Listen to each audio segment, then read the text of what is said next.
और बहुत अच्छा बोलते हैं, इसमें तो खैर कोई शक है ही नहीं। कंटेंट जो है उस पर बाद में, लेकिन जैसा संदीप ने कहा, आप बहुत ज्यादा नेगेटिव नहीं है। जैसे कल राजदीप आए थे, राजदीप ने कहा कि अगर मीडिया बटा है उसमें मानक, मैं दुकानदार नहीं हूं। हाँ, आप जिनका नाम लेकर आए हैं वो मैं बैलेंसवादी नहीं हूं। इस वक्त भारत का मीडिया भारत के अर्जित लोकतंत्र की हत्या कर रहा है। ये बात तथ्य है, ये सकारात्मक नकारात्मक की बात नहीं है। मैं राजदीप को सिर्फ इसलिए कोट कर रहा हूं। वो आप राजदीप को कोट कर दें, मेरे एडिटर रहे हैं, आप किसी को भी कोट कर दें, लेकिन जो मैं अपनी बात कहता हूं वो मैं बात कहता हूं, और ये पॉजिटिव बात है। हाँ, मैं मर्डर को आप मर्डर नहीं कहेंगे तो क्या कहेंगे? नहीं, वो ठीक है। मैं सवाल पे आ रहा हूँ। सवाल मेरा ये था, जैसे राजदीप को और बहुत सारे लोगों को भी ऐसा लगता है कि मीडिया के बंटने के लिए दोनों पक्ष जिम्मेदार हैं। बिल्कुल गलत बात है, इसमें कोई संतुलन नहीं है। 90% मीडिया अगर एक तरफ हो जाए तो ये दुकान नहीं चलानी चाहिए कि दोनों तरफ के लोग बट गए हैं। फिर जो मैंने कार्यक्रम किया है, फिर उसमें से आप कमियां निकाल के बताइए, फिर उस पर बात कीजिए। ये चला दीजिए कार्यक्रम और फिर उस पर बात कीजिए कि ये आपने चलाया। अच्छा, ये मत कीजिए कि आपने वो नहीं किया। तो मैं भारत का तो अखबार नहीं हूं भाई कि 300 खबरें लेकर रोज छप जाया करूंगा। मैं तो कोई एक ही करूंगा ना। तो जो एक किया, क्या उसमें संतुलन था नहीं था, उस पर बात कीजिए फिर। ठीक है, ठीक है, ओके। तो आपकी बातों से ऐसा लगता है कि आप कहते हैं कि सिर्फ मुझे देखिए, एक मैं ही हूं ठीक कर रहा हूं। ये शब्द आपने कहीं भी कभी भी इस शब्द का इस्तेमाल मैंने नहीं कहा है, ना मैंने अपने बारे में। आपने कहा ना टीवी देखना बंद कर दो, मैंने कभी नहीं कहा बंद कर दो, लेकिन मुझे देखो। अच्छा, मैंने कभी नहीं कहा। भारत की जनता को, ये आप लिख लें, क्योंकि हम सब की नौकरियां हैं ना, हम उसी को डिफेंड कर रहे हैं ना, वो हम करते रहे, ठीक है।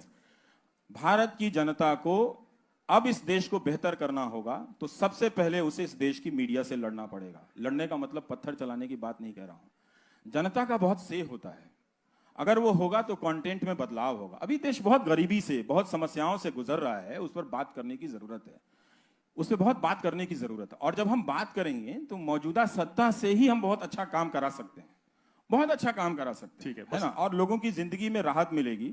जब मैं नौकरी सीरीज कर रहा था, आप कभी जिंदगी में नहीं कर पाएंगे, दुनिया का कोई प्राइम टाइम का एंकर 8 महीना जो नौकरी सीरीज नहीं कर पाएगा कहीं भी। आप इतिहास हो कहीं टेलीविजन के इतिहास में, आप टेलीविजन का इतिहास 100 साल से ज्यादा, मुझे बता दीजिए, बताइए आपने कभी किसी प्राइम टाइम को, सुकेश आप बता सकते हैं कि कभी देखा है नौकरी सीरीज करते हुए?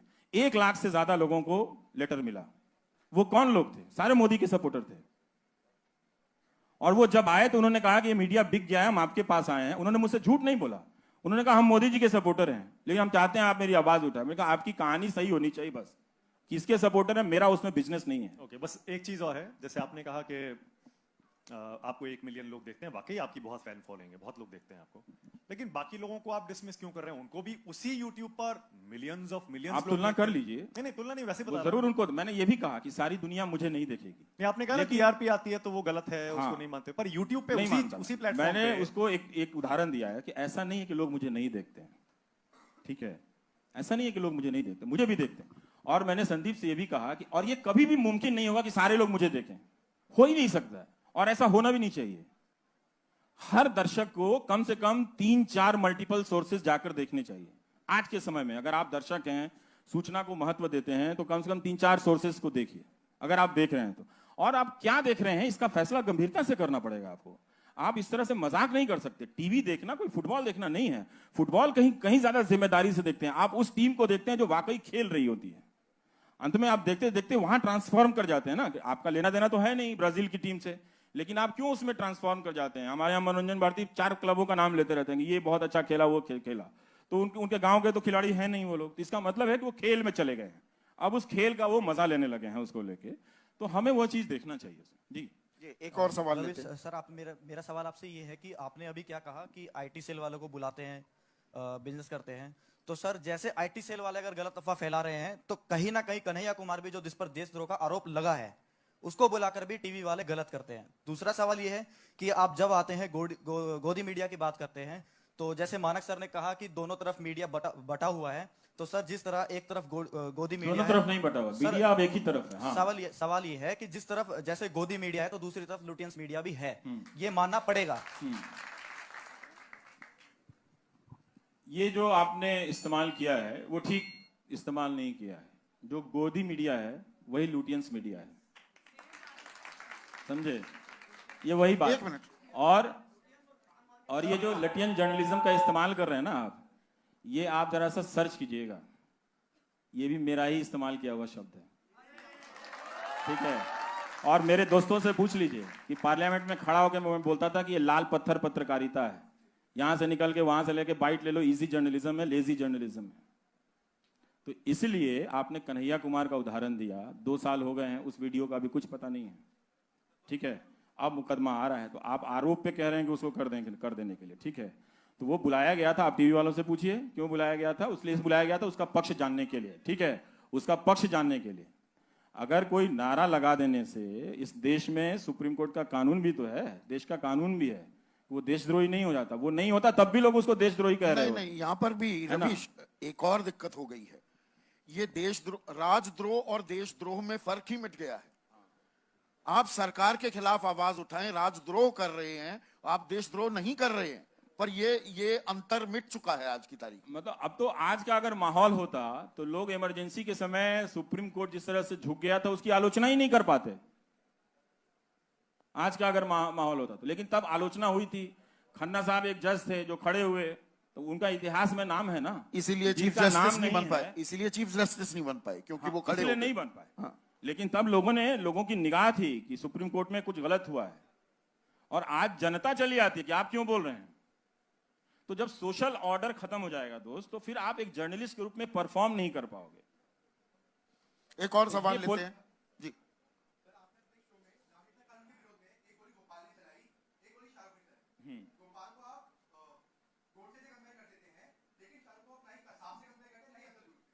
आप कर लीजिए, हमने तो आपको रोका नहीं है। ऐसा है, उसका कॉन्टेक्स्ट है, मैं बताता हूं, उसका कॉन्टेक्स्ट है। वो गोली 30 जनवरी को चला रहा था। 30 जनवरी का दिन जानते हैं आप कौन सा दिन है, ठीक है। तो उसका एक कॉन्टेक्स्ट है। अगर आप इस बाइनरी में खेल खेलना चाहते हैं तब तो आप उस प्रोपेगेंडा के शिकार हो चुके हैं ना। उस दिन, जिस दिन गांधी जी की हत्या हुई थी, और आप देख लीजिए कि वो किस तरह की बातें कर रहा है, आके अंत में गोली चला रहा है। तो गोडसे से क्या मतलब, आपको उससे आपत्ति है कि गोडसे से क्यों नहीं कंपेयर किया हमने? हाँ, इसलिए कि उसकी कोई जानकारी नहीं है। अभी भी पुलिस कह रही है कि उसकी कोई, हमारे पास कोई खास उसके आपराधिक रिकॉर्ड की जानकारी नहीं है। लेकिन हम तो पहले दिन से कह रहे थे कि इसको पकड़ना चाहिए, इसको छोड़ना नहीं चाहिए। ये कैसे चला आया, मैं तो खुद ही दंग रह गया था कि ये हालत हो गई है। क्योंकि आपने पहले जो 2 लोग गोली चलाए थे तो उसके समक्ष पक्ष में लोग खड़े हो गए थे। आपने वो देखा था कि जब उस लड़के ने गोली चलाई थी वहां पे, वो तो नाबालिग है ना, तो उसके पक्ष में कितने लोग खड़े हो गए। आप उसके पक्ष में बात कर रहे हैं। एक मिनट अब एक और सवाल सर एक क्वेश्चन, पत्रकारिता की बात हमेशा होती रहती है। आप बताइए हम किस चीज को पत्रकार माने? एक पक्ष दिन भर मोदी की तारीफ दिखाता है और रात में वही प्राइम टाइम में एक तरफ बुराई दिखाई जाती है। तो पत्रकारिता का असली मतलब आज आप बता के जाइए कि सच दिन भर मोदी को दिखाएं। आपका जो हाल है आपको तो जिंदगी भर नहीं बता सकते हम। नहीं सर, हमें पता है ना, पत्रकारिता का मतलब हम भी पढ़े हैं सर। ऐसा है दोस्त, दोनों तरफ का दिखाना चाहिए। वो किस तरह का प्रोग्राम है। अब ऐसा है कि आप ये भी जानते हैं कि मेरा एक बहिष्कार है, ठीक है ना? नहीं, मेरा बहिष्कार है, नहीं उससे कोई फर्क नहीं। तो मैं लोकप्रियता के दबाव में अपनी बात थोड़ा, ऐसा थोड़ी है कि मैं छोड़ दूंगा कहना। कमाल है, यही चीज तो हमें समझना है कि एक दिन हमको अपने फैन के खिलाफ भी बात करना पड़ेगा। और मैं तो कहता हूं कभी किसी का फैन नहीं बनना चाहिए। आपको पता है ये लाइन किसने कही थी? और आपको पता है मैंने अपने ब्लॉग पे क्या लिखा है? कभी रवीश कुमार मत बनना। पढ़ा है आपने? पढ़िएगा, है ना? हाँ, एक्चुअल मतलब क्या होता है, न्यूज का क्या मतलब होता है, एनालिसिस का क्या मतलब होता है। हमने कहा ना कि आप वहां तुलना कर रहे हैं। आपने ये नहीं बताया कि वहां कौन सा प्रोग्राम चल रहा था, यहां कौन सा प्रोग्राम चल रहा था। वहां 2000 के नोट में नकली चिप बताए जा रहे थे, जीपीएस, उससे तुलना करना चाहते हैं आप? नहीं सर, बिल्कुल।